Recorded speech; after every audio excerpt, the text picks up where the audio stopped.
Over the past quarter, there's been a remarkable thing to markets, which is that they've been rather calm. And after the year that we've just had, that's sort of a bit of a new thing. Now, when we compare, for instance, the Australian market via the ASX 100, we saw returns of about 8.9%. And similarly, on global indexes such as the MSCI All World, we saw 8.9%.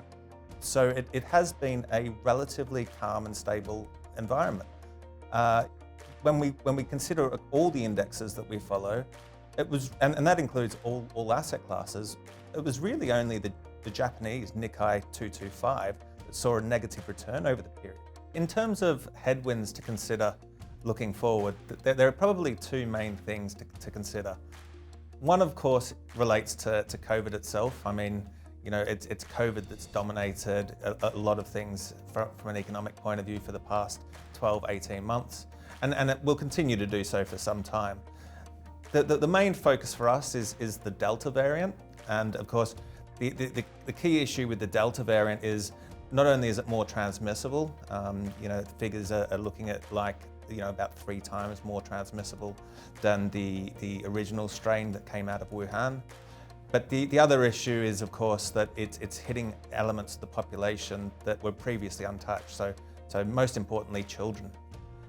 Fortunately, when we look closer, when somebody has been infected with the Delta strain, the mortality rates are particularly low, and in fact quite closely aligned with what you'd expect for a normal seasonal flu. So it's unlikely to create too many problems in that sense. And fortunately as well, the vaccines that we're currently using and have already been developed are also effective against the Delta strain. So whilst that's an issue, I guess that the real headwind is if there is any form of further mutation that breaks it out of any of those parameters and therefore could lead us back into a larger economic impact. The other thing to bear in mind, which I guess ties into the same thing, is the solution to the original problem, which is the economic and the economic stimulus. So both fiscal and monetary stimulus, which could lead to some inflation. So, inflation is something that central banks have been trying to stimulate for well over a decade now and been failing to do so. They've been tracking under, the pretty much universal target of 2%. But given the significant amount of money sloshing around and low interest rates, there is a risk that inflation might create a problem. Again here, there are elements that sort of counteract that concern, and it remains a watching brief. But really, the elements of inflation that are showing themselves at the moment are transitory. And the good news is that central banks have already made it very clear that they're not going to, take any knee-jerk reactions, and that they're actually willing to let inflation run over target for a period of time. It really is just making sure that they keep a certain level of control over what inflation does arise. Lockdowns, of course, were brought about and were a very sudden and large shock for the global economy when they were first brought about. I mean, they were necessitated by the fact that we didn't really have anything to combat COVID. And so, at risk of effectively overwhelming intensive care units in hospitals, lockdown was a rather crude but rather effective way of preventing that.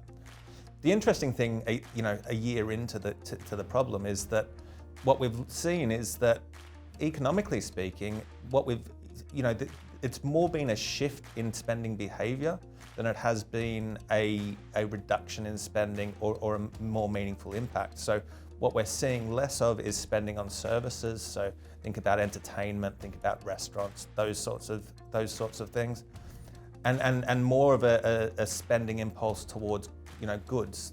People buying new TVs or refurbishing their homes. So what we're not expecting to see is much of a change in spending patterns moving forward at a top line basis, but probably a rebalancing back towards a more even mix of goods and services.